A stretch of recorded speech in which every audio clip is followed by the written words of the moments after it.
Ladies and gentlemen, welcome to the next module of the program. So in today's module, we're gonna go dive brief into the roles and responsibilities of what makes a good supplier, as well as what makes a good dropshipper and dealer. I think it is incredibly important to establish the roles and responsibilities so that we go in with metrics, with deliverables, with an idea of what we're here to do in business in the first place. But going back into the qualities for a supplier as well as a dropshipper, we both need a good communication system. So I like to look for suppliers that can respond in a fast and timely manner, especially on emails or the phone. If someone's always there to pick up, I feel really rest assured because I know that in the future, if I do bring in more customers and more leads and just more things coming on, I know that your foundation is taken care of. I know that you have staff and you have stuff taken care of and going on. So communication is very important, whether that's by email or whether that's by phone. And the next thing that I wrote is fast responses. I love fast responses. Ideally, you're not going to get a fast response from your supplier every single time, and that is okay. However, a good indicator that this is a really good supplier is that they take their business very seriously. Whenever you have an email, they will try to respond to it right away so that they're taking care of their stuff on their operations and their end. And it's all going back down again to communication, just having good response times and just being really diligent with your communication with your supplier, or whether you're a manufacturer, just good communication in general. The next quality of a good supplier that you need to be aware of is that they give you good margins. They have to give you profit margins that have breathing room for you to actually prosper, because there will be some suppliers, as you could see from my previous modules, you'll know that this supplier over here, they gave me like 10%. And that is why I was just like, it's very hard to work with that because well, I have to give 3% already to the credit card fees whenever I just accept payments from my payment gateway. So I'm off working at a 7% margin, and I have to talk to your customers, and I have to close the deals, and I have to worry about the customer service. Like, it gets a lot, and I'm not going to be able to manage a whole team of staff and do the marketing for that. Like, the only way I'm going to actually work with that supplier with 10% is I'm going to use organic. So I'm not even going to spend money on ads for it, and I'm still get sales. And maybe when I do get sales for it, then I could pour the money back and, increase that volume. Generally speaking, that's the attitude I go into. I like to have suppliers that give me good margins, or if not, it's gonna be very hard for me to sell. Like, even if I do sell, like, I'm not gonna want to push volume the way I would want to when a supplier does give me the margins that I deserve. And so I work with my suppliers that give me really good margins. At this point, I've just talked with them and I show them that I'm a capable and I'm a diligent dealer and a dropshipper for them. And so I've worked my way up in improving my price points, my margins. And so that's one way you could do it too. Just do well and do lots of volume for a supplier so that you could show that you know what you're doing, and they will increase your profit margins as well. But in the very beginning, when you are assessing whether a supplier is good or not, most definitely look at the profit margins. Even if they respond to you super fast and they're doing what they're supposed to and they're a great brand, they're probably ripping you off and you're probably doing free labor for them if you're doing it at a low price profit margin. And the fourth quality that I look into is if the brand has branded demand. Branded demand basically means on the keyword, right? When you search this brand on your Google Keyword Planner, will this brand have tons of search volume? Are people looking for this brand? Is this brand actually in tune with the market? Are people actually buying from this brand? Because if they're not, even if they respond fast, even if they give you great margins, if nobody's buying this product, nobody's buying this brand, number one, they could either just be an emerging brand, so people are just starting to get to know about, which is completely fine. However, you want to look for brands that are a little bit more established or just some search volume, because you need to have some form of market for you to get sales. People need to actually want to buy the product or buy from the supplier that you're selling from. So I really look into all of that when it comes to assessing whether a supplier is good or not, which brings me to my next point of qualities of a good dropshipper. When you look at the core of these bullet points, it's really just come down, other than the last one of lean marketing, to just good communication. Like, I know good communication was number one, which is why I hesitate to just say that, but pretty much you have to respond fast to your suppliers. You have to respond fast to your customers that come in. You have to respond fast to your leads. You have to respond fast, efficient, and you have to be competent. You have to be able to be really good on the email, on phone, on your live chat services. You have to provide good customer service. You have to have a good sales team. For those that don't know the difference between Marketing and sales. Sales is the process of talking and converting somebody from a stranger into a buyer. Marketing is the process of getting known. It's just the process of people knowing about you. So there's a difference between your good marketing and then you have to have good sales, then you have to have good customer service. So you have to put all of that together, and that core, at the core of it, just comes down to, can you respond to your emails on time? Can you respond to your live chats on time? Can you pick up all of the calls that come in when people start calling and blowing up your e-commerce store because they want to buy product from you? Can you respond to your supplier emails in time? Can you work actively with the supplier to manage all of the orders that come in? All of that comes down to communication, work ethic. How well are you at leading and managing a team? Because eventually you're going to be building so much that you're going to have team members to help represent you at certain forefronts of the business, whether that's customers, whether that's sales, whether that's marketing, whether that's suppliers, whatever it might be. So this is a real foundational way to build a business, right, guys? Like, this is legitimately business. Like, this is not no drop shipping, low ticket, like, I don't know, AliExpress bullshit. This is legitimately how you build a business from the ground up. You have good marketing, you have a sales team, you have good customer service, you have the right supplier. Now we are talking about real business potential. Now, my final thing when it comes to quality of a good dropshipper is the lean marketing aspect, because you could do everything right. You could have good customer service, you could respond on time, you could respond to all of your emails, you could do all of that.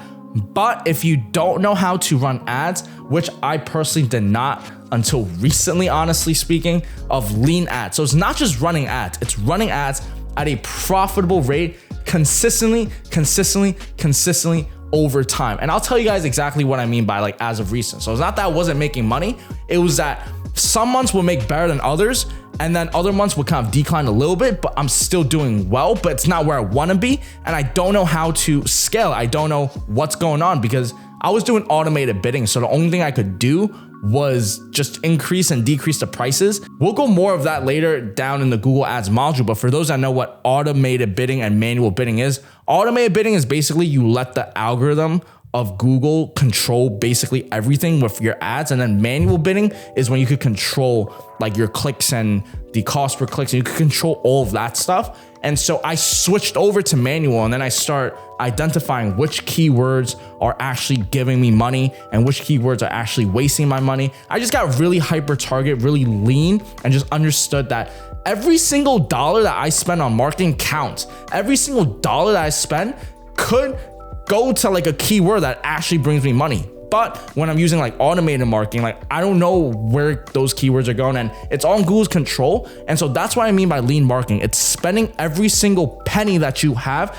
to the T. And the only way you do that is to understand the marketing strategy that we use with the reverse funnel marketing strategy on Google Ads in the next part of the module. So make sure you guys found any value in today's video. I hope you guys do get started with your high ticket e-commerce store. I hope all of this information does bring you guys value so that you do feel inspired and uplifted to get your store up and running. And by the time you do have some suppliers set up, by the time you do understand how a good supplier operates, and most importantly, how a good dropshipper and dealer operates, you will be ready to watch this next video, which is me closing a $2,500 sale live. So this is going to be even more behind the scenes. This is as behind the scenes as it gets. I'm giving you guys full transparency.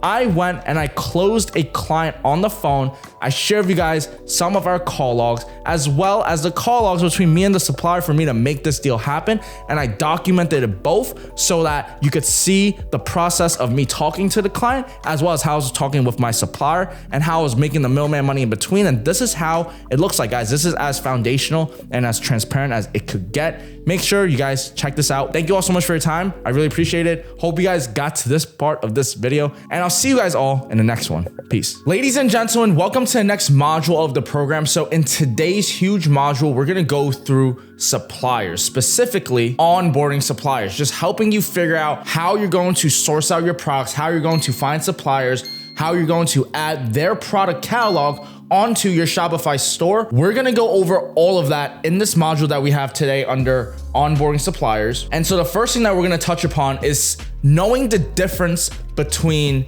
traditional AliExpress suppliers as well as high ticket dropshipping suppliers. So I have a lovely product catalog here from AliExpress, and you could see these are the typical products that you're sourcing through every single day if you're a struggling dropshipper that's still trying to dropship from China, which I don't know why you're doing that if you're watching this. The point is, you could see that a lot of the products that they're looking for, look at this specific one. This is a rose bear.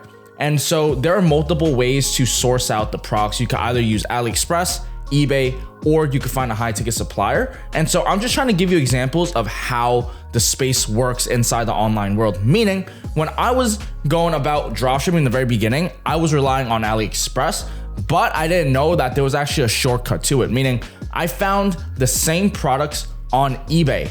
And you'll notice that they try to upmark the price a little bit. I mean, from $10 to $40 over here, but pretty much you could use eBay as a source of fulfillment center. I've done that and I don't recommend it because you're gonna end up having tons of volume and you're gonna be relying on your vendors from eBay and it just gets a little bit messy. You can't build a long-term business from that.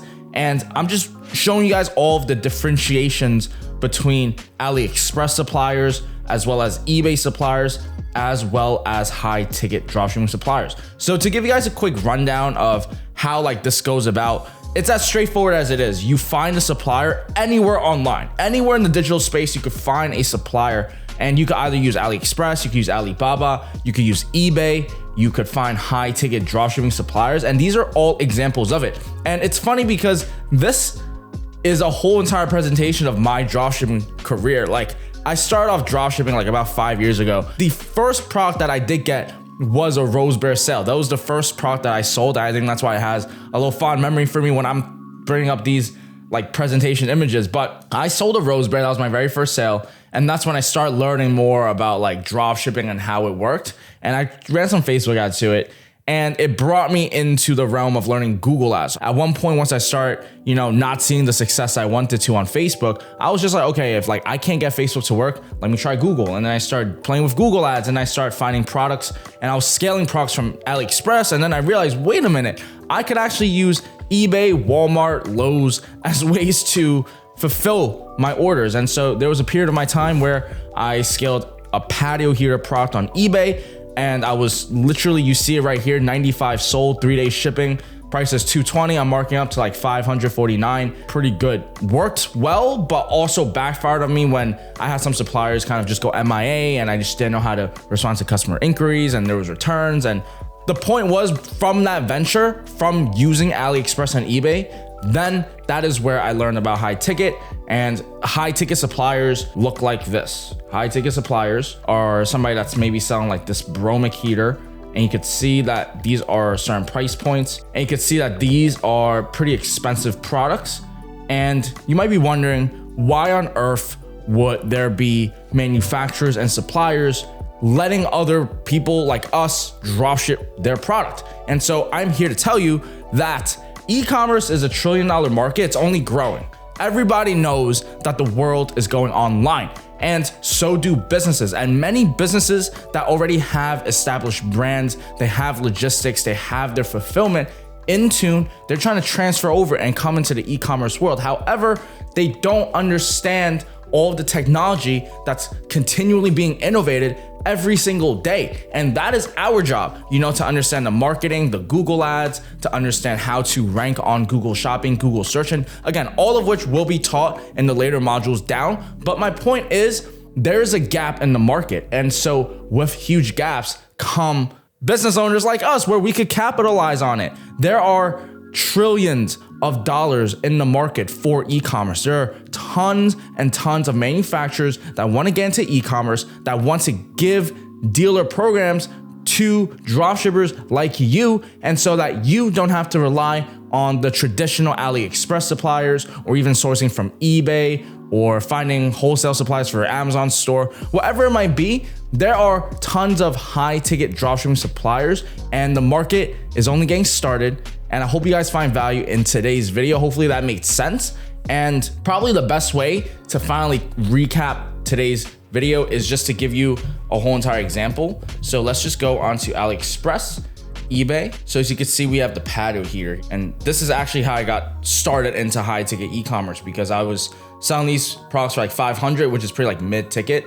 So that's how I got discovered into high ticket. But, Rose Bear, this is how people usually source products, right? Like they'll just go on AliExpress and then they will go ahead and choose ePacket or whatever free shipping that they have, or you'll go on Zendrop, or you'll go on AutoDS, all of which these products are all sourced from probably the same big conglomerates from China, and probably the same with eBay too, if you really think about it, right? Like let's go in depth and look at some other products that this supplier on eBay is selling, because they sometimes do have some winning products here too. So this is very interesting. These are some tunnel canopies. These are like our niche. These are gazebo. Like I could probably sell these on my gazebo store right now, but I learned from my experience, I don't really want to scale. And even if I could get sales, I don't want to rely on a supplier from eBay anymore. And I highly don't recommend you to do that either. However, this is how you get started. And even if you don't want to commit into high ticket dropshipping, you could still dropship these types of products. However,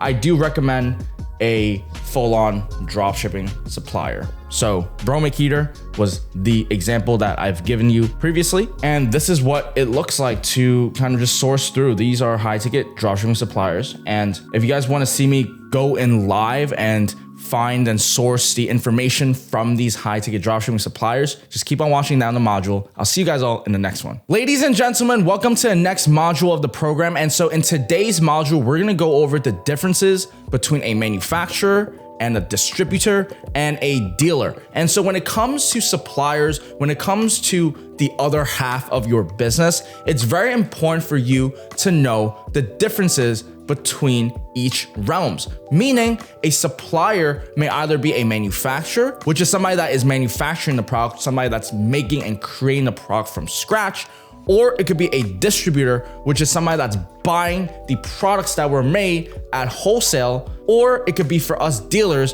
which is us, like the dropshippers, the dealers that are actively selling the product on the front end. And so in today's module, we're just gonna go dive deeper into it. And I have lovely diagrams to help you guys kind of just visualize it. When I was in school, I love visuals. And so as I am sharing with you guys this information, hopefully the visuals help you as well. And so going back into what I said before, yes, a manufacturer is somebody that creates the product from raw materials. Like, let's say you're creating a fireplace. That fireplace has to be assembled and built somewhere. It's somewhere down in the factories, and factory is the manufacturer. That's the manufacturer, the person that's making the product. Versus the distributor, who's pretty much organizing things. People that have lots of money, investors, are buying things in bulk so that they could be transacting and figuring out the logistics and pushing it to certain big markets. And that's where us as an authorized dealer come into play. And by the way, guys, I didn't invent this business model. This business model has been here through the test of time, from manufacturers to distributors to authorized dealers. It's everywhere. And you'll slowly just realize that this applies on e-commerce as well, which is what we are, online authorized dealers. And going back, I made a quick diagram just to show you guys how it works. It's all the same fundamentals, which is product development is coming from the manufacturer. So in this case, let's just say it's a sauna manufacturer. And then there's a wholesale or distributor. Keep in mind, guys, sometimes the manufacturer could be also the distributor. It depends on the supplier, it depends on the brand, but it's also possible. I've seen that happen many, many times. Moving forward, once it goes through the distributor in wholesale or bulk purchases, then it comes down to the dealer, which then comes down to the final customer. So as you can see, from the moment a product is made, it goes through a ton of chains of command. And I've given you guys some real examples showing the sauna over here. So let's just say we're trying to look for manufacturers from sauna. Now, I don't know about you, but I'm pretty sure a lot of saunas are made in China. And so that's where I went into AliExpress. And funny enough, this is how crazy the world is, right? So look at this photo over here on Alibaba, and it's priced at around $1,000 to $1,250. And then you'll see this manufacturer. No, this is a manufacturer. This is a supplier. Maybe they are manufacturers too, right? Dundalk Leisure Craft. And I wanted to show you guys, look at these products, all right? So I was scrolling through just this sauna brand's catalog, and I saw this product, which is looking like a half circle, half sphere kind of thing. And it looks pretty much the same. But you could see that this supplier in China is getting it for, you could get it for $1,000, $1,250. And now they're marking up the price 5, 6, 7, 8x. And look at these guys. This is pretty much what's happening. This is how you become a manufacturer in the big leagues, right? You find suppliers from Alibaba or whatever it might be, and then you actually work with these suppliers and you brand it and you improve the product. But that requires lots of cash flow. It's not the most beginner friendly because it requires investments. It requires understanding of good sauna and product development. It requires understanding of logistics and shipping. But I'm just trying to open your eyes to see the big leagues of this is how it actually works. But if you're lucky enough to be watching this module right now, it's okay because you will be capitalizing as a dealer. I am positive it. If you guys apply for a mentorship program that will fast track your success, if you guys continue watching these modules, you will most definitely get your first high ticket e-commerce sale. But continuing forward, yes, guys, this is how manufacturers are built. They will find and source products too, and they'll find capital and they'll invest, and that's how they grow their businesses. And then you could see that these panoramic view barrel saunas were once priced at about $1,300, and they were given a logo and probably a little improvement inside the sauna, and they marked it up to $13,000, in which it comes from the manufacturer's hand to the distributor to the dealer. And so because these products are such high ticket, because these products are such high price point, there is more margins, and everybody in the chain of command eat. The manufacturers will make their cut, the distributors will buy enough products at wholesale to make their big cuts, and then us as dealers, we're able to resell a product that isn't ours to begin with. And this is just so powerful, guys, because if you're watching this video, you know that it is extremely hard to actually build product, to build a reputable brand. That is what most dropshippers end up trying to evolve to. That is not really dropshipping anymore, because once you do verify your winning product, you will then go ahead and you have to slap your logo on it. Then you have to invest into cash flow, into inventory. Then you have to worry about all the mass orders, the shipping, the logistics, all of the cash flow that you have to put up front, the marketing. Then you have to build a sales team, and all of that is what you go into in the traditional models of dropshipping, which there is nothing wrong with that, by the way, guys. Like, there are tons of online gurus that are doing it. However, when you are first beginning into e-commerce, when you're first getting on into dropshipping, you most likely don't really understand what a good product is. You most likely don't understand how to create a viral video to bump your product. And then even if you do, you most likely will have another barrier, which is you don't know how to do branding. You won't understand logistics. And it's just going to be a whole lot of curveballs that you're going to have to hit. Or you could just apply to become an authorized dealer or a reseller for established brands already. So for example, in this case, if you just partner out with Dundalk Saunas, they already figured out the product, they already have their logistics, they already have their connects, and they're giving us dealers a chance to resell their products. They're just gonna continue advertising the Dundalk brand, and they'll have a line of dealers that are all doing sales for them. And this is how the e-commerce world is unfolding. This is how it's literally going in 2024 and onwards. It's absolutely cool. And so hopefully you guys understand the differences between a manufacturer and a distributor and a dealer. A manufacturer is the factories, the suppliers that are making the product from scratch. Then you have distributors that are buying products at bulk. And keep in mind, guys, these distributors, they could be working with a ton of different manufacturers and suppliers. Let me just give you guys a live example real quick, just so you guys understand what I'm saying. This is an example of a distributor in the hearth, grill, and fireplace niche. Again, guys, you're welcome for sharing with you guys all of this amazing information. Make sure if you guys find value, if there are any links to support the algorithm or any of that, please like, comment, share, whatever it might be. But you guys could literally apply on here, and the dealer form is right here, and then you just fill out your information. And if you follow all of the stuff that I said in the previous modules, you will have your EIN set up, you will have a good website looking, and you'll be able to apply to become a reseller for a distributor that has been here for, it looks like, about 75 years. I don't know, but I do know that they have a lot of different suppliers inside one, and that is what I'm trying to say. Look at this, guys. You see Fire Magic Grills, you see Cedar Creek Fireplaces, you see American Outdoor Grill, you see Bromic Heaters, you see American Fire Design, you see American Fire Glass. These are all different suppliers. And so sometimes if you find a distributor that has tons of suppliers, man, you are in luck. I've seen some distributors that have over 100 different suppliers, and then that's just when you just have to figure out how to upload that entire catalog onto your store.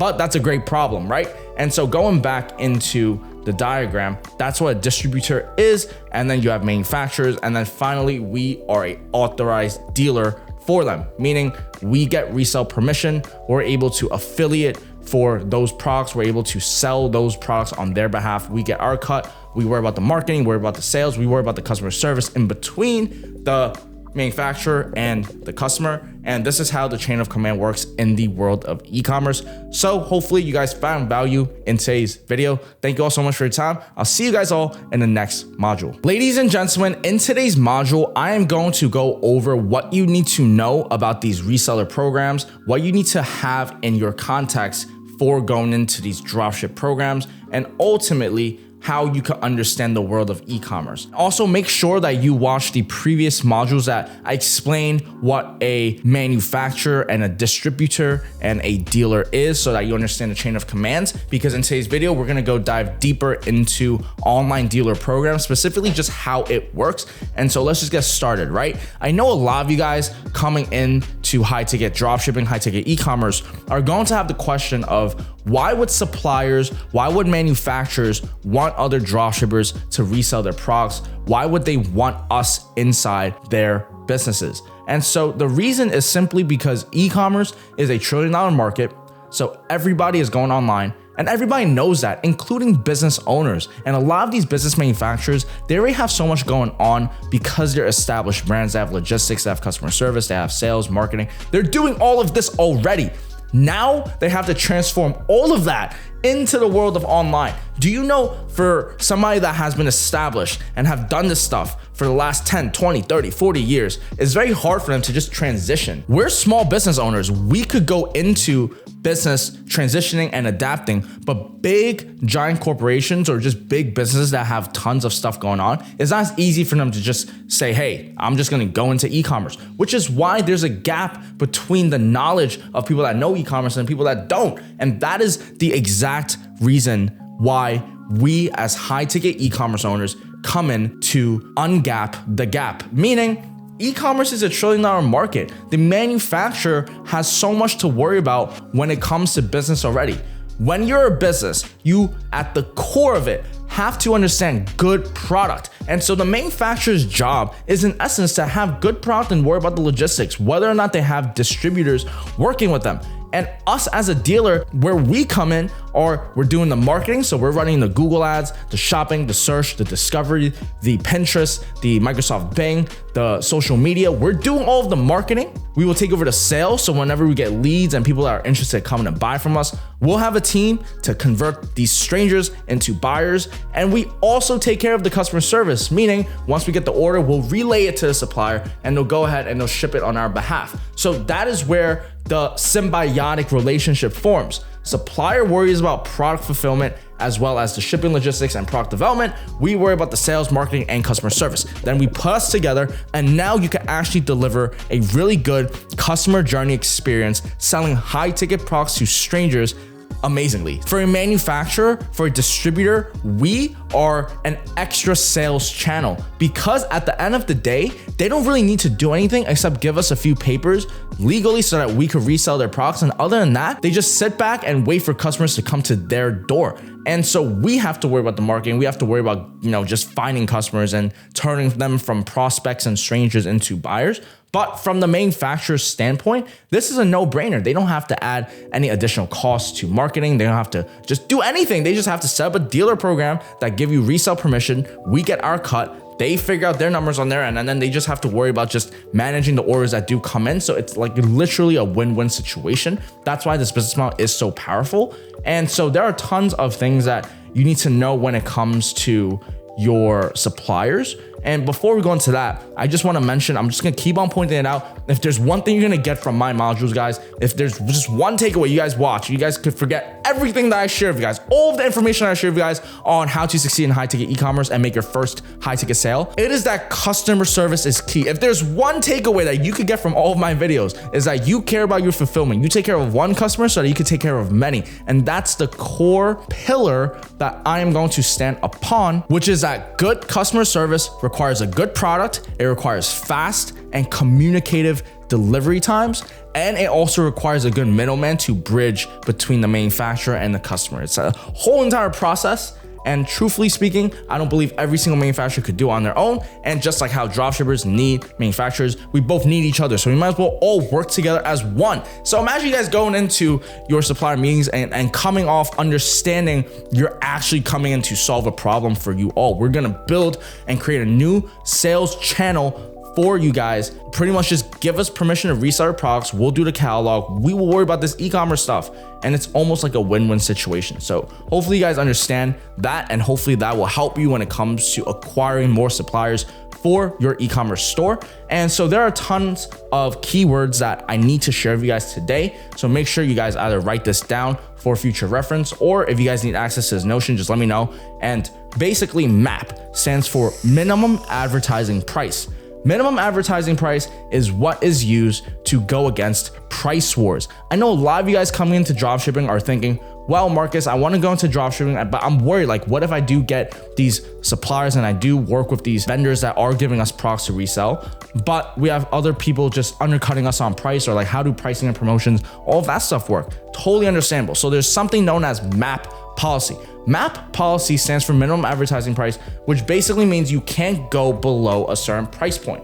And an example of MAP, I believe I have it over here, is like right over here. Look, you could see that everyone is selling, except this over here on eBay, everyone is selling for $2,596, which basically means MAP for this product is you can't go below $2,596. If you try to go $2,595.99, if you go 1 cent below, you are violating MAP. You will be disqualified because someone's going to call you out. And so this is how you manage price wars. So suppliers that enforce MAP policy are honestly very, very, very important. When I'm talking to a supplier, no matter how good they are, unless they are a really, really reputable brand, they should be following MAP so that all of us dealers don't go through price wars. The market is stable. And so that is what is going to guarantee longevity with your relationship with the suppliers. So moving forward, there's also something known as MSRP. MSRP stands for manufacturer's suggested retail price.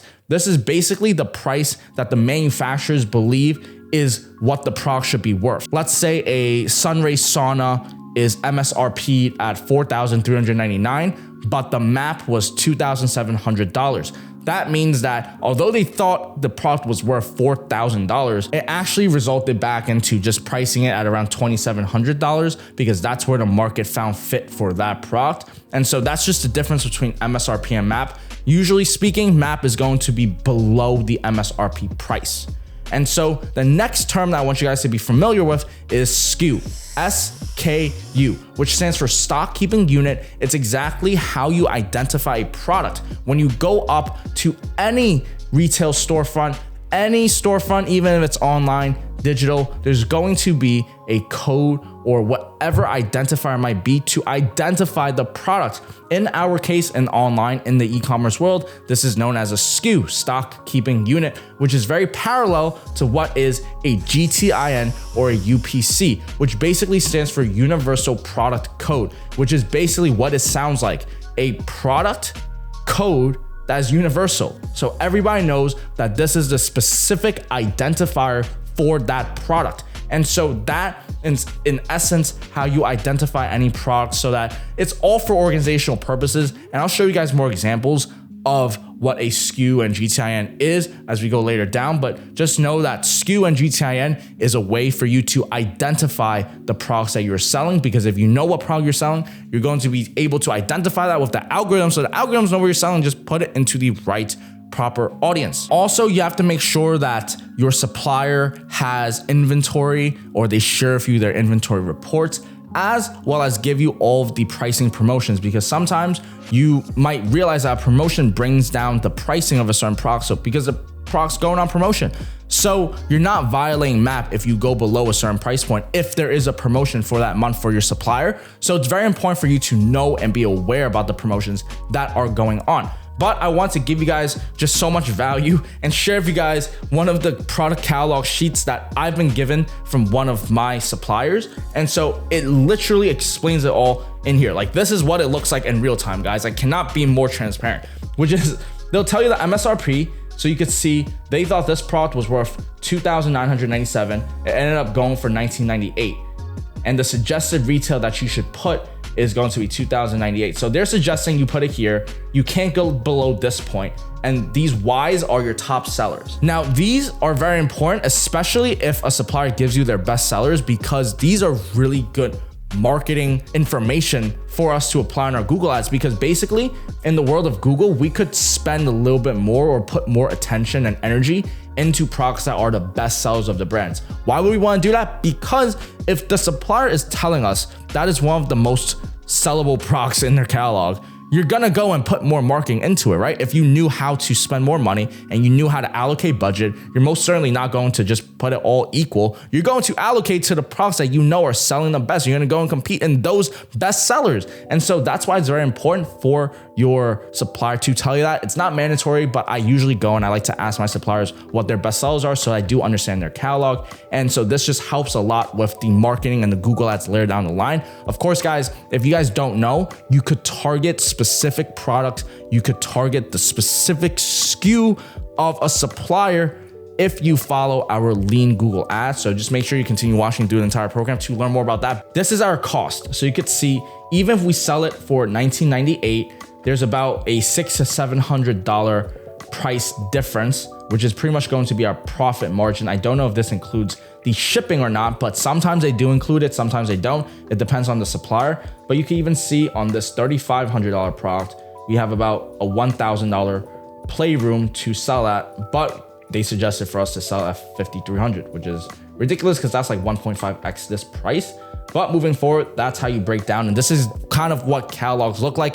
Some suppliers will be more organized than others depending on your supplier, but we're gonna move forward. There are other ways of the supplier sharing their information with you. One way is through an Excel sheet. The other way is through a dealer portal. And so in this case, this supplier, Creekfine Designs, I'm just giving you guys all the sauce, right? Like, I think throughout this whole entire program, I shared you guys at least 5 to 10 different suppliers, bare minimum. So you guys have no reason to not get started on any of this. And make sure when you guys do get your first high ticket e-commerce sale, you apply for coaching with me and Trevor so that we can help you scale your business to 6, 7, 8, 9 figures. Because this is fun, right, guys? So I'm sharing you guys all the sauce because it's such a huge market and so much money to be made. So you guys could see, some suppliers will have their whole entire portal already. So that's their portal to communicate with dealers. Depending on the supplier, it's going to be what they give you. But there are other suppliers that do give you the entire dealer. And so I'm just going to go all the way and just share with you guys. This is how one of my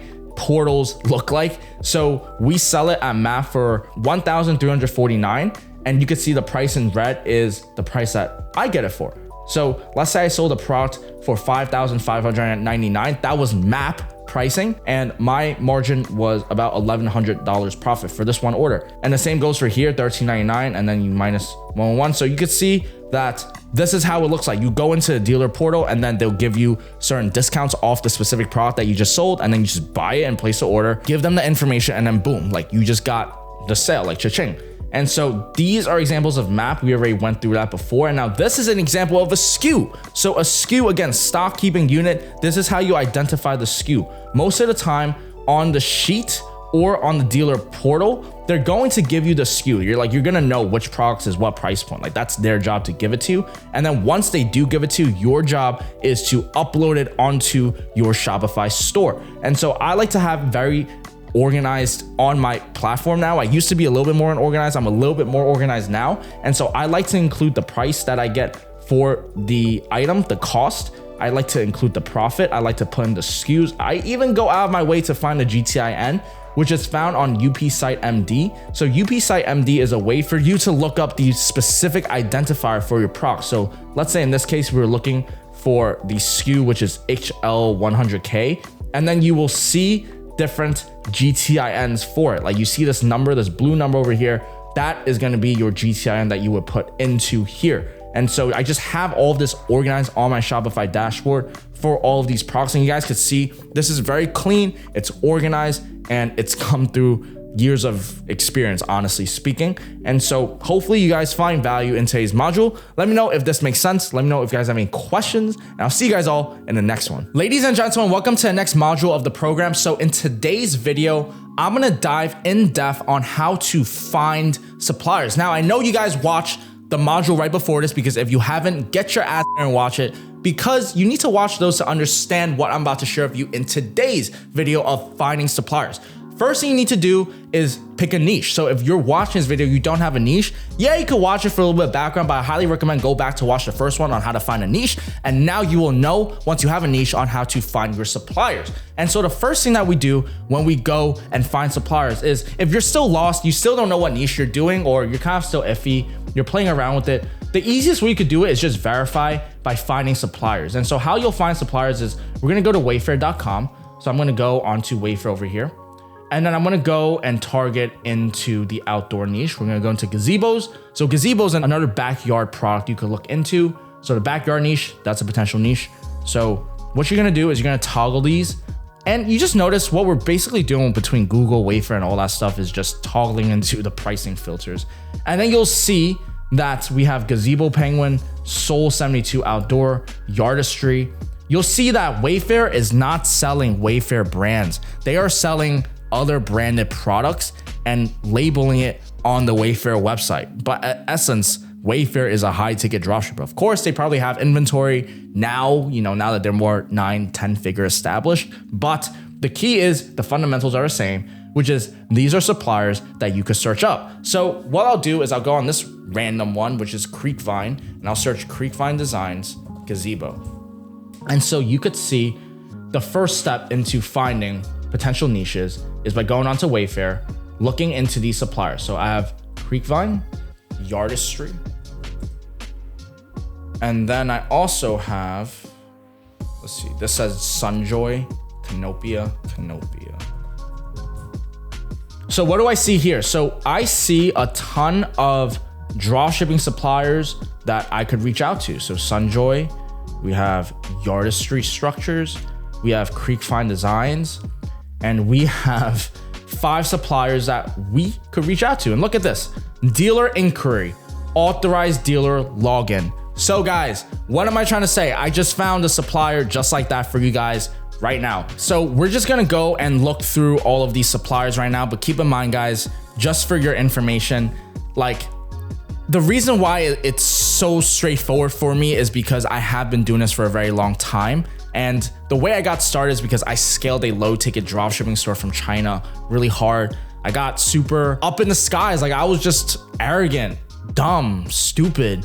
Like some of the problems I thought would never happen to me just happened, like bad customer service, chargebacks, tons of emails and complaints. So I just didn't find that business model sustainable, which is how I found high ticket. And the reason why it's so simple is because I've just done this like 10,000 times. But pretty much what we do is we find suppliers like this, and we're gonna go and we're gonna email them, we're gonna give them a call, we're gonna go and talk to them to see if we could apply to become their authorized dealer. Because you can see like a supplier like this, boom, we have a supplier just like this. And then we're just gonna continue going and just keep on finding suppliers. And Sunjoy would be another affiliate program. So affiliate program, you could see and look into their margins. Again, now when it comes to finding suppliers, which I'll talk about in the later modules, it does come down to like your margins and all that stuff. So just be aware of that. So the next thing that you could do when it comes to finding suppliers is by going through your competition. You wanna go and find your competitors and you wanna steal their brands. So a great example of this is from Recovery Athletes. Again, this is a professional recovery store industry for professional athletes, and they have their entire brands all listed for you as if the answer key was right there, as if like, I don't know, like how do you not learn this business model? Because like you see other people doing numbers, you see the brands they're working with. All you have to do is understand the business model, understand the ads, understand which products and niche and industry you go into, and then just learn from the best. And then boom, you have yourself passive income coming in. You have a community of people like-minded. You have an asset that you could build, that you could sell 6-7x multiplier. And the best part of it all is you learn how to run a real legitimate business. You learn sales, you learn marketing, you learn customer service, you learn networking, you learn negotiations, how to talk with suppliers. You learn all of that stuff through this business model, you can exit it. It doesn't cost that much because the startup cost is just about $500 to $2,000. $500 will be for the LLC and store setup fees. The rest of it goes into your advertisement. You should be seeing results if you follow the Google ad strategy that we share with you. So this is almost infallible. So I don't know what you guys are waiting for. If I were you, I would get my butt up and just start looking for suppliers, looking for niches, looking at how this entire e-commerce high ticket industry is. And so the next method that I highly recommend when it comes to finding suppliers for your niche, other than comparative research, other than just going onto Wayfair and just looking at those brands and then just searching them on Google, because guess what? When you search them on Google, you'll find competitors and then you could use method number 2 and then it bounces off to method number 3, which is once you have decided on your niche, which is why, again, it's very important if you're just randomly watching into this video, you check out the previous module because that is the sauce. You got to search up your product type, your niche, and you add in the word dealer program. So sauna dealer program. That's gonna make your life a lot easier because you could literally just go on Google and search for manufacturers that have these dealer programs. And this is one of those hacks that I wish I knew because my dumb ass was searching USA dropship friendly suppliers, USA suppliers for dropshipping. But now you can actually just search your product type and the word dealer program. And so these little nuances, these little hacks that just shortcuts you to finding your success is what is offered inside the mentorship, because you are working with people that have been there, done that, done what you've done probably 10,000 times, and is now teaching and regurgitating what we have, the wisdoms and experiences to your brain. So that is how we find suppliers. And what you want to do is you're going to research and you're going to find a ton of suppliers. You're going to have lists. So I've had lists of hundreds, 500, 1,000 suppliers that I'm just like, okay, I found their name, I found their number, I found their contact email. Now I gotta just go and outreach. And then again, you use the script that we tell you, use the email chains that we use to follow up with the suppliers. Then you're gonna be able to close and land a ton of suppliers that will give you profit margin. And now you have a whole catalog of products that you could sell. And then we use the Google ad strategy that I share with you later in the module. And then we print. So that's how we do it, guys. And this is as straightforward as it gets. Some might come in and think it might be scam. I say, let's go on a live stream and talk about how it's a scam, because it's definitely not. You find suppliers that have dropship friendly programs that give you margins. They don't understand marketing. They don't understand sales, customer service when it comes to e-commerce. So we fill in that gap by finding suppliers. How do we find suppliers? We go on Wayfair and you just search up their suppliers. You look for competitors, so other high ticket dropshippers, once you search those, and you'll see there are a ton that actually say the word brands.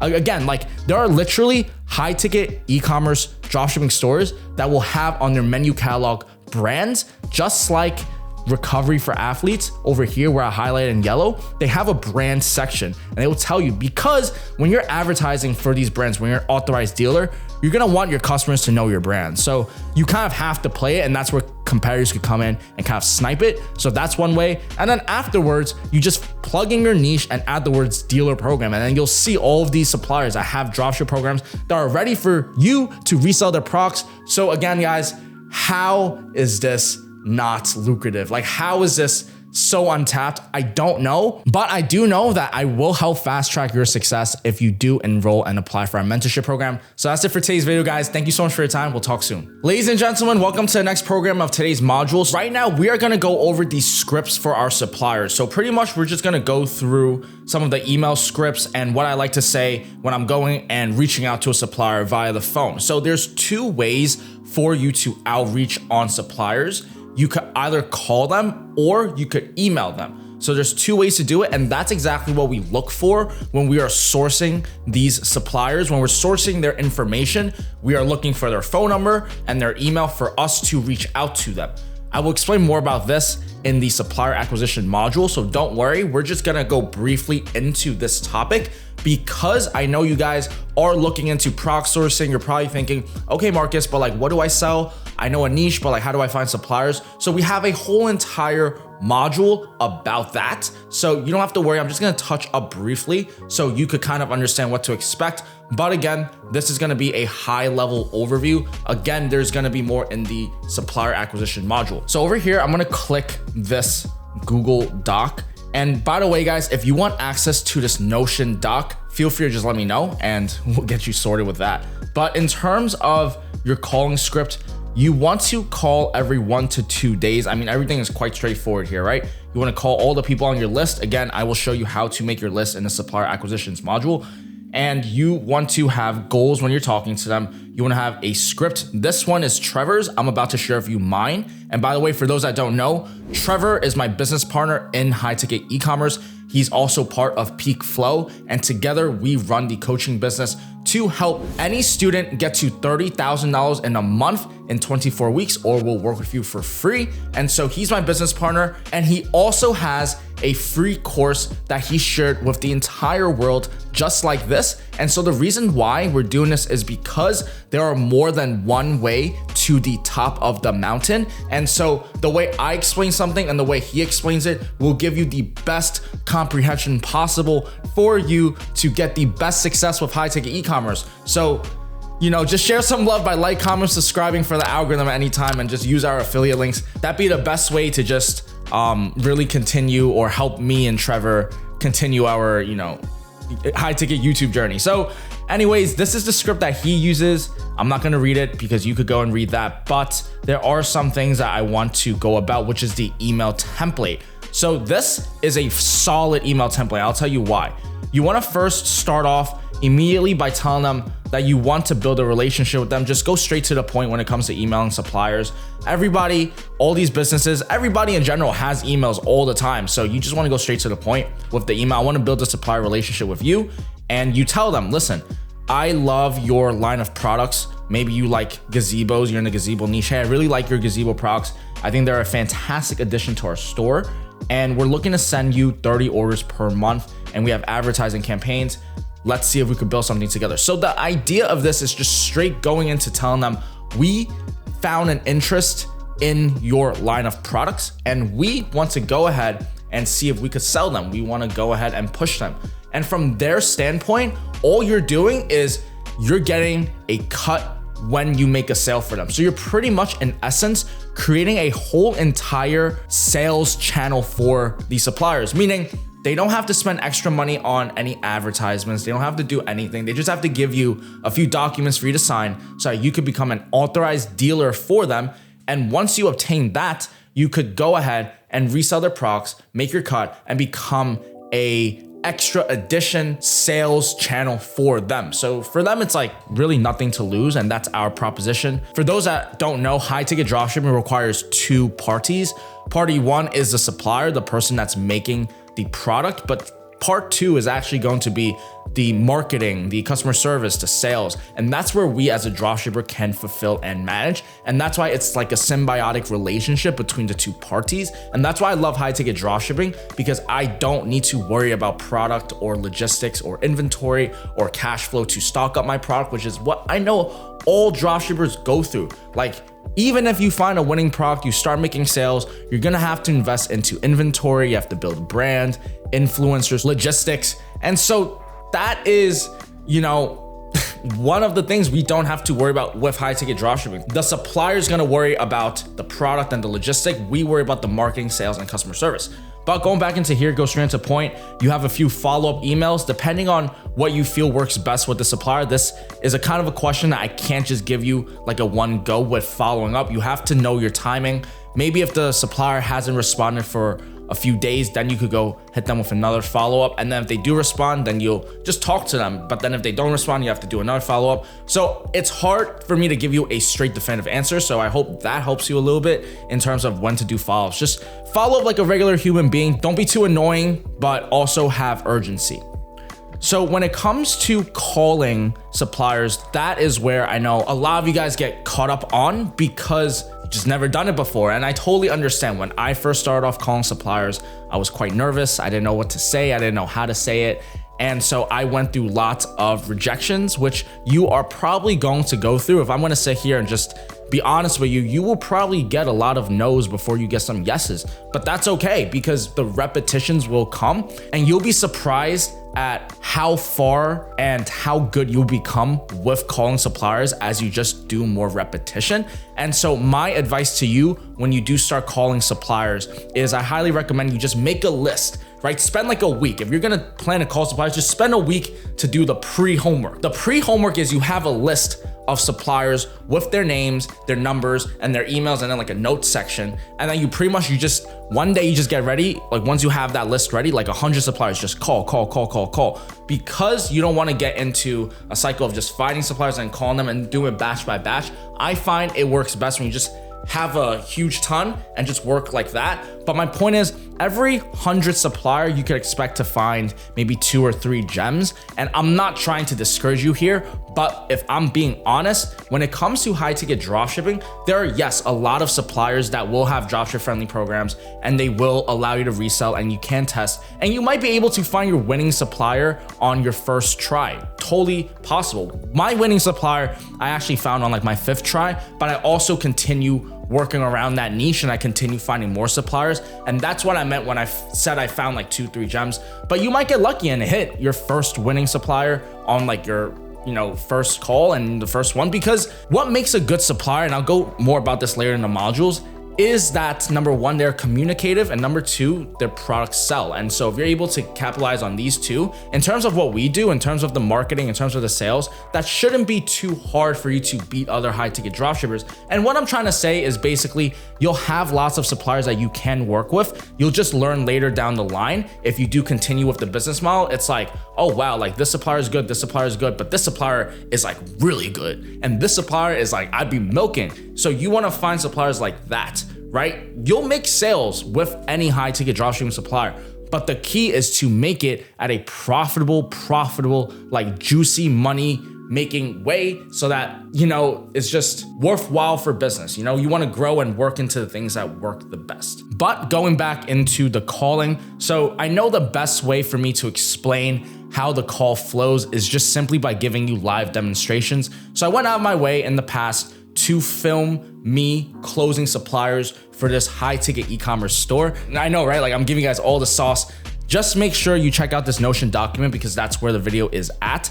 And pretty much I go into here, just calling suppliers, closing suppliers in the bike niche. I might have some in the scooter, but the point is, this is me going straight into it, fully edited, and it's just pretty much raw of me going in, but it edits so it's not like too boring for you to watch as well. So I think you'll take a lot from this video. So this is a live example of me going to call suppliers in real time. So you'll be able to pick up on whatever keys you might pick up on depending on when you watch this. So you'll be able to see my flow. You'll see how exactly I go into talking to a supplier. You'll see pretty much what I kind of ask for when it comes to leading the conversation. And that brings me to my next point. What are we trying to get out of when we are making these calls? I'll tell you guys right now. When it comes to making these calls, you want to ask them in regards to the dealer program, and you want to speak with someone that is a representative or a e-commerce manager. So someone that actually has authority and power into bring you onto the dealer program. Even if you talk to someone that doesn't have that power in the business, you could still ask for their contact information, which is exactly what I do. This is what is known as a gatekeeper. A gatekeeper is somebody that's going to gatekeep and not let anybody just come on and talk with the head of e-commerce. And that's totally fine, right? Because if they're a big business, the e-commerce manager probably has a ton on their plate already. They definitely don't have the time to be doing that at the forefront. So it's totally understandable, which is why when we do go into these calls, when we talk with the gatekeeper, when we are literally just trying to find out who we're going to talk to and what their email is. That is usually the case when you are going into talking to suppliers, but you will occasionally also call and talk to someone that might just straight up and just ask you questions because they know what they're talking about. They're not just another sales rep. They're in the e-commerce manager position. But my point is, you gotta know who you're speaking with first. Are you speaking with the gatekeeper or are you speaking with a decision maker? So first things first, always try to get emails. You never know when the phone call might get lost or someone just hangs up. It's always best to just straight go for the email because that email is where you could use follow-up scripts, all of the email scripts that we have, and that's where it just continues the process of you working with that supplier. So the goal is to call them, get their email, get their information, email them, and once you email them, you go ahead and just ask them for certain applications. They're gonna tell you which application you need to fill out. And once you do all of that, all you need to do is just send it back to them and then they'll send you their price catalog, which is a price sheet, usually a sheet where it shows all of their products and the price points, and that's gonna help you put it onto your Shopify store. So that's very important for you to do. That's the transaction that you're gonna have to go through with the supplier, but fairly simple, fairly straightforward. I promise once you get through 1-2 of them, 1-2 suppliers, you're gonna understand how it works very, very fast, because you're just exchanging documents. But for you to exchange the documents, you must go ahead and get an email first. So that's number one. And going in, just having a good attitude with you as well. Don't go in talking slow, and don't go in talking like, I don't know what's going on. No, like we're gonna talk like we know what is going on, because we do. If you guys are in peak flow, if you guys watch my YouTube channels, if you guys go through all of my modules, you know that we are actually providing a solution to the marketplace. You see a ton of businesses out there, they wanna go into e-commerce, they wanna expand and go into e-commerce literally, but they don't know how. And simply when they do invest some money into ads, they don't understand the other proper chains of internet money making, which is, building out a good website, having good products and all that stuff. But my point is, we come in solving a problem for these manufacturers, which is we will do the marketing, we will provide utmost and spectacular customer service, and we will run the Google shopping ads, Google search ads, Bing ads, Pinterest ads, and we'll do the content. Like, we'll do the marketing, we'll do the sales, we'll do the customer service, we'll get you products. You just make sure that you fulfill it and you do the logistics and fulfillment on time and, good business. But that is the attitude that you want to go into with these calls. And I know it's easier said than done. I have done over hundreds, if not thousands, of calls before when it comes to suppliers. So I naturally just have more confidence in the depth of my voice, which again will come with you over time. But when you first start off, if you don't know what to say, just straight up go and ask them about their dealer program. Hey, do you have a dealer program by any chance? So from then on, you'll know whether they do or not. You'll know whether you could talk more about it or not. And then you just kind of have to go from there. And the best way for me to do it is by showing you live examples, which is what I'm doing over here. And in terms of any last things I want to point out for calling suppliers would just be, make sure you don't say stuff that you don't mean. Meaning, if you haven't ever made $1 million in e-commerce, don't say that you do. Like, don't make yourself try to look better and fake your credentials, because that's just poor business practice. So you must say things that are under your belt. Like for me, I have done over millions of dollars in e-commerce, and I do use marketing channels, Google, Bing, TikTok, Facebook, Instagram. Like, I do know what I'm talking about. So there's a certain confidence in my voice. And for you to have that, you should probably go through and learn and understand the business model a little bit more, learn how exactly the marketing works, because I promise you, these suppliers, they will try to quiz you. They will try to see if you could talk the talk and walk the walk, meaning they're gonna ask you, oh, so like, what do you mean by dealer program? And then if you're just like, oh, dealer program, a lot of you don't really know, like they could hear it. They could hear it from the words that you are saying. They could hear it from the depth of your voice.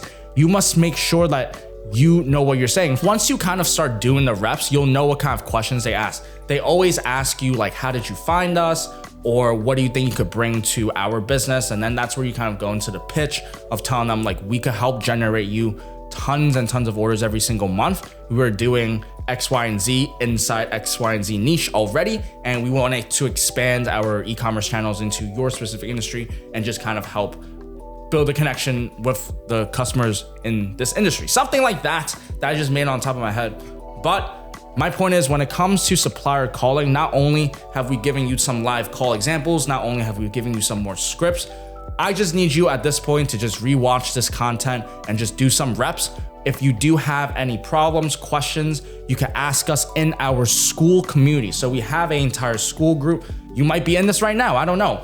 But you can post your questions there, and I promise me and my team will get back to and answer any of the hurdles when it comes to supplier acquisition. Truthfully speaking, I enjoy acquiring suppliers. I actually think this is probably one of the funnest parts for me, because it's like networking, it's relationship building, it's seeing if you're a good business fit for each other. And so you want to look at it as just kind of like a race with other high-ticket dropshippers, I guess. And it gets fun because you get to meet people that you never thought you'd meet. You'll get to experience things you never thought imaginable. And the best part is you make money while doing it. So guys, I hope you enjoyed today's video. Make sure to like, comment, subscribe if there is a button. And if you want to learn more about supplier acquisition, the next module that I have for you is going to go more into that. So that's it, guys. Let me know if any questions. Talk soon. Ladies and gentlemen, welcome to the next module of the program. In today's module, we're going to go over sourcing supplier contact information. Most importantly, we're going to go help you sourcing through supplier contact information. And so basically, how we find suppliers are a plethora of ways, which I've shown you already. Now, let's say you have your list of suppliers and you're still trying to find more, you feel like you're capped. This is one extra extension that you could potentially use as a viable option for you to close more suppliers. Make sure, guys, if you do find value, you share this video and you apply to our coaching mentorship program so that we can help fast track your success.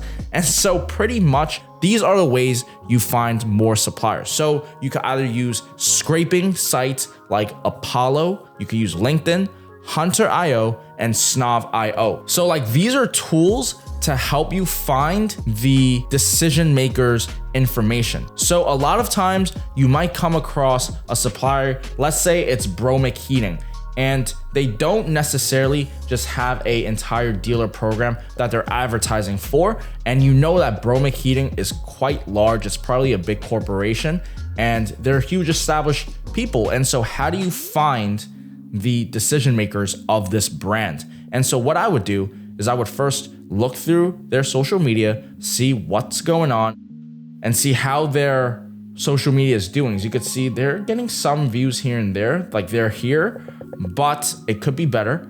And so we're just gauging and understanding what's going on. So see over here, outdoor pad here is posted 2 days ago. Interesting, cool.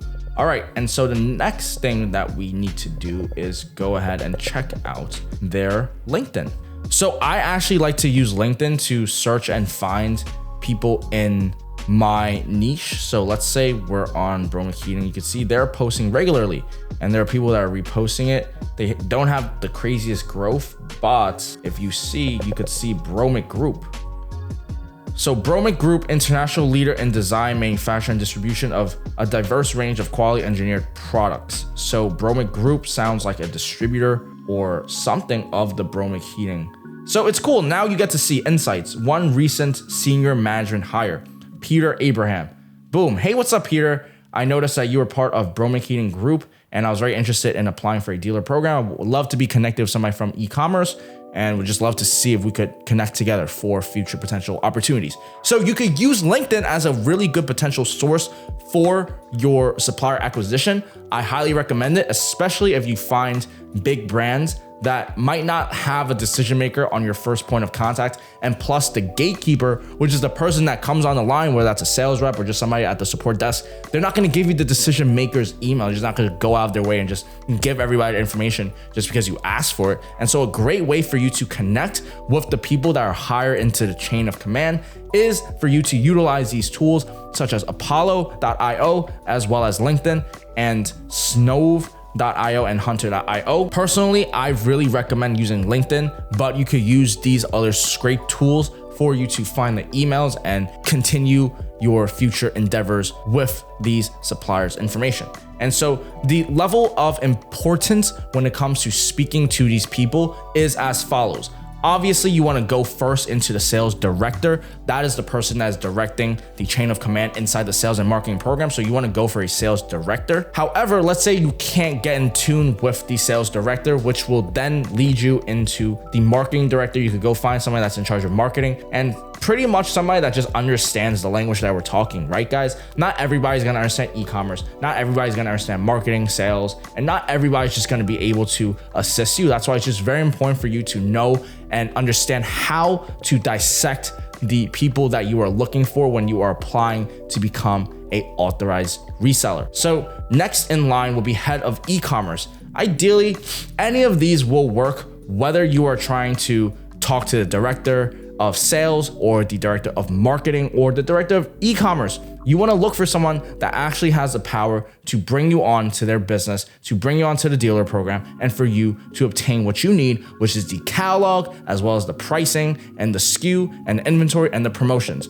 all that I've covered in the previous modules. So guys, that is really it for today's video. Make sure you understand that you have tons of web tools for you to scrape information. You have tons of suppliers out there that I've showed you how to actively find suppliers. And once you do find all of the big suppliers, small suppliers, you'll know that they have dealer programs. You'll know they have dealer portals. You'll know that they have all of the stuff that you could go and actively get your hands upon. Do you guys see why the market is so big? There are tons of different industries. There's the gazebo niche, fireplace niche, barbecue grill niche.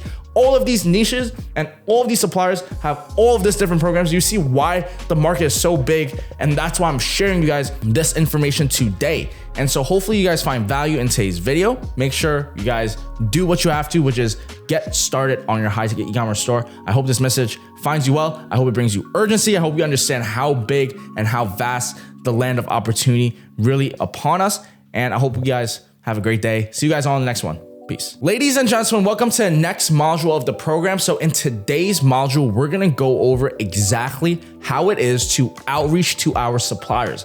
Now, none of these high ticket dropshipping gurus are doing this. None of them are giving you all of the sauce. None of them are going above and beyond to share with you the information that we've obtained. And none of them are going out of their way to give you live examples with good edited cuts on exactly how it is in the behind the scenes of a real high ticket dropshipper. I'm giving you guys as much transparency as I possibly can. I went out of my way to give you guys a video of me calling suppliers for 40 minutes straight. I went into calling different suppliers. I recorded how I talk to them, how I interact with them, the energy that I bring in, and pretty much the points that I go about when I do close these high ticket dropshipping suppliers. And so please don't take this for granted. If you could, I would appreciate it if you just like, comment, subscribe if there is a button, and please just do what you can to just help the algorithm and just support the channel. Thank you so much. And pretty much you could use this outreach template that we've provided here from Peakflow. You have all of the email set. This is the email sequence that Trevor and I use. And this is an example from the medical niche. We had a medical store that we created as a sample for you guys to show. These are all the templates that we use. And we even go into telling you the goals. When you go into the call, you want to speak with a decision maker. You want to see if they're open to being a supplier for your dropshipping endeavors. Try not to say the word dropshipping. You want to use the word authorized dealer. And pretty much this is the information, the template that you could follow. You could use this for your email. You could use this for your call scripts. And you could watch all of the previous clips that I've shown you in the previous modules on exactly how to talk to them and what to say. So you should have no reason to not be able to start trying to close suppliers. And keep in mind, as much information as I'm going to give you, you will still fail a few times. And that's okay, because it's kind of like riding a bike. You will fall inevitably if you do ride the bike long enough. And it's just up to you to get back up. And I promise you, you could get back up. Just keep on fighting, keep on going. And me and Trevor are here to help you as best as we possibly can. So this is a live example of me going in and calling. So we're going to go and nail it in right now. So boom, just me talking on the phone, showing you guys how it is, and just going through all of these suppliers and just talking to them so that you can actually hear it in real time. And I even went out of my way to show you guys how the email chains look like. So we're just gonna go ahead and full screen this. So this was another supplier that I had previously. It's, try not to bombard all of these suppliers I give you guys, right? But hopefully you guys do find value, and just, I hope you guys love this stuff, because I'm really pumped to just help people. Honestly, in high ticket e-commerce, there's just so much market in the world, and it's an honor to be able to share my experiences, and people actually look up to me and ask me questions. And it's cool because I actually know the answers to a lot of the questions, because I just went through it with my own money and my own sweat tears. And I'm a man of stature, and we go through challenges. But what am I saying? I gotta get back into this. I gotta stay focused. So I show you guys, this is how it looks like when you submit a application for Alico. You can see they say, thank you for your application. We only got 10%, so this wasn't like a crazy supplier, which is why I wasn't afraid to just share with you guys the ins and outs. I don't even know if I'm allowed to kind of do this stuff, but this is how it looks like when they first give it to you, and they'll give you a certain pricing. They'll give you incentives if you hit certain incentives, which honestly, this brand is not that bad because I've seen other dropshipping suppliers rip this brand because they probably hit the best quote and they actually have great margins and they work with them. They invested into this brand. So that's completely okay. And this is exactly what happens. I'm going to continue showing you guys. This is another example of another supplier that I've closed in the past before. You can see, hi Marcus, I hope you enjoyed your weekend. We're now reviewing your application and we'll get back to you shortly. As you can see guys, I did this in 2021. This is like 3 years ago. So just to let you know, I have been doing this for so long, and so has Trevor, and both of us, we just mashed our knowledge and we're sharing this all to you for free. Hopefully you guys understand and really appreciate it. Man, like I'm showing you guys the emails that I get. So I pretty much applied to become a dealer for them, and then this is what they sent to me a few days later. So this was sent on January 25th at 10:28 a.m. This was sent back at 3 hours later. So they reviewed my application. Thank you for sending all of these documents to us. We are very excited to work with you. And then boom, they gave me all of the files that was necessary for this particular item. And they just gave me a credit card authorization. So I just had to fill out a credit card form, and I had to submit whatever application forms that they gave me. And pretty much all I need to know inside the forms is gonna be my name, the registered business address, and my EIN, which is why the fundamentals in the very beginning was so important for you to get the right proper LLC setup, for you to get the just business setup in tune, because now that you have that figured out, this is gonna be a step in the breeze because you're just filling out information to the PDF and then you send it back right to the supplier. And so that's just how it looks like. This is how it goes. And yeah, guys, like emails I showed you guys, live calls I went, and this is the template that me and Trevor also have for you.